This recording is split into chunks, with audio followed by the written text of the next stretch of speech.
What's up, YouTubers? This is your boy Big Metroid Fan 9 coming to you with another video game review.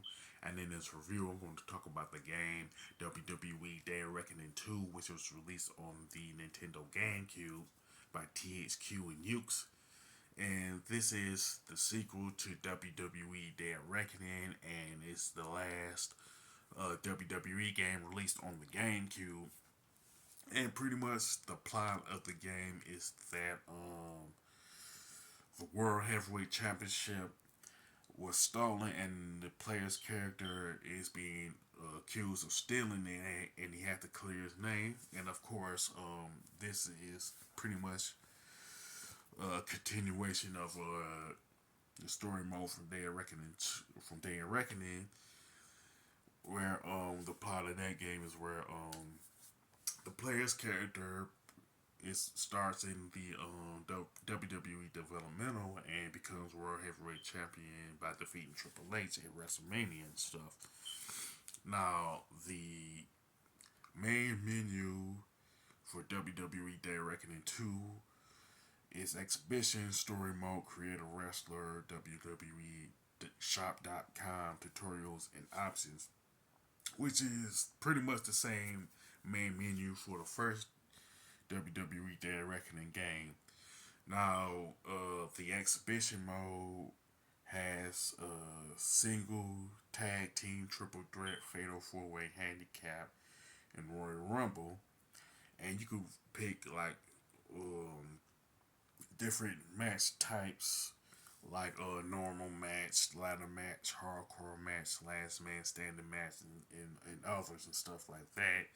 And you can pick like one of several arenas like Raw, SmackDown, one of the WWE pay per views like SummerSlam, Survivor Series, or WrestleMania and stuff like that.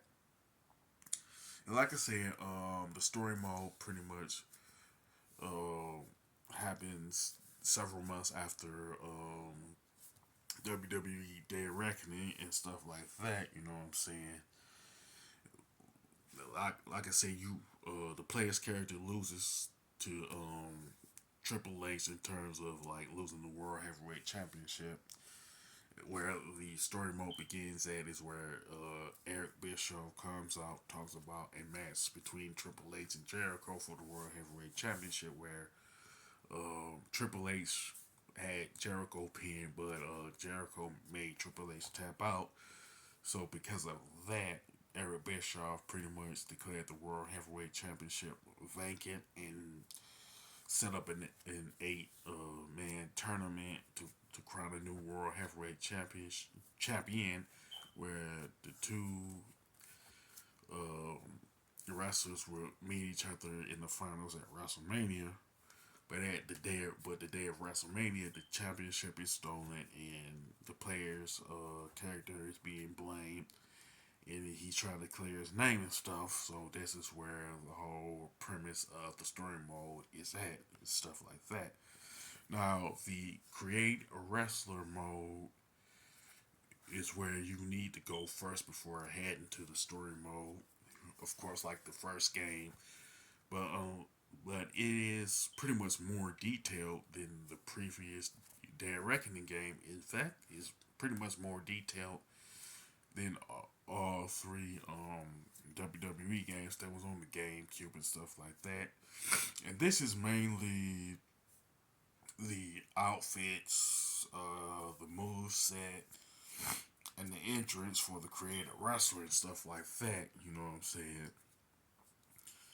And pretty much the created wrestler pretty much has the same the same six attribute skills. You know what I'm saying? Pretty much strength, speed, durability, counter, charisma, and submission.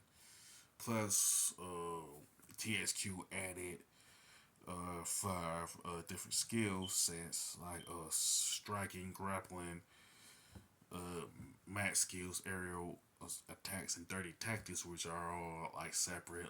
Of course, wrestling holes. You know what I'm saying? And you can gain experience points by going going through the story mode and stuff like that. You know what I'm saying? Where you can increase the skill points and attribute points for your creative wrestling stuff. Now, when you use the experience points for the skill points, you pretty much unlock different wrestling holds from the 5 skill sets that I mentioned earlier. You know what I'm saying? Which you will need if you want to get the specific wrestling hold that you want and stuff like that. Now, with WWE.com mode is where you buy the different things like outfits, move set templates, taunts, and different things like that. You know what I'm saying?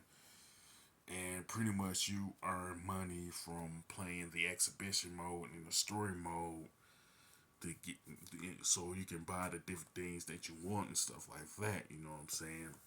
Plus, you can unlock Stone Cold Steve Austin, Bret Hart, and Mankind by playing the exhibition mode, while you unlock The Rock, Hulk Hogan, in 10 of the 14 WWE pay-per-views by completing the story mode and stuff.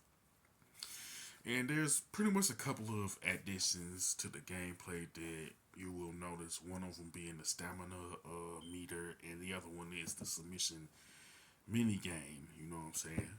Now with the submission meter, each wrestler has one, and in the stamina and strength, when the wrestler does their holds and stuff like that, and you pretty much have to pay attention to the submit stamina meter so you won't be completely drained and making it impossible to win a match and stuff.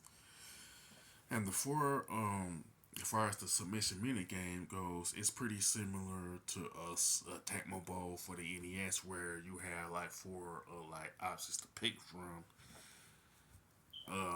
And pretty much it had, when you put on a particular submission hold, whether it's the Boston Crab or the Sharpshooter, you pick from four options, which are taunt, drain, submit, and rest. You know what I'm saying? And with rest, it will restore your stamina and everything. With taunt, you drain your opponent's spirit. With drain, you drain your opponent's stamina. And submit, you pretty much increases your chance of winning by submission and stuff like that. You know what I'm saying? So when you put a submission move on your opponent, you'll have to select from the four options, and your opponent has to guess which of the four options that you picked, or vice versa if the submission is put on you. Now, as far as the graphics and design for that WWE Day of Reckoning 2, they are pretty excellent, you know what I'm saying, and it has some very good color palettes, you know what I'm saying. In fact, I say that the graphics are better than the previous three WWE games, and to be quite honest, it still holds up today, even though it's been essentially 18 years since the game was released and stuff like that, you know what I'm saying. Now, the controls and gameplay are pretty good with the nice addition of the stamina meter and the submission system, but it's like not. I won't say the best, but it's like it's pretty good with what they added, but they didn't add a lot. That's what I'm trying to get at. That's like that, you know what I'm saying, as far as new innovation is concerned, you know what I'm saying. Now, as far as the soundtrack is concerned, it's pretty excellent, and all of the wrestlers that's on the roster have that actual entrance theme, like whether you're talking about like Booker T, Kane, Undertaker, Rock, and different wrestlers like that. You know what I'm saying?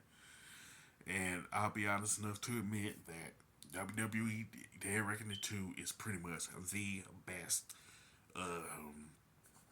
WWE game that was released on the GameCube. You know what I'm saying? And THQ and Yuke, in my opinion, did a pretty good job overall with this game, you know what I'm saying? And I would recommend it to anybody who is a wrestling fan who pretty much has a GameCube or a Wii that is backwards compatible with the GameCube games and stuff like that. As far as the score, I definitely give it a 9 out of 10, you know what I'm saying? Pretty much based on how good it is and stuff. Now, with that being said, you can sound off in the comment section about WWE Day of Reckoning 2, what you liked about it, what you didn't like about it, whatever the case. And if you like this video, don't hesitate to click the thumbs up button. Don't forget to subscribe and hit that bell notification button. This is your boy Big Metroid Fan 9 signing off.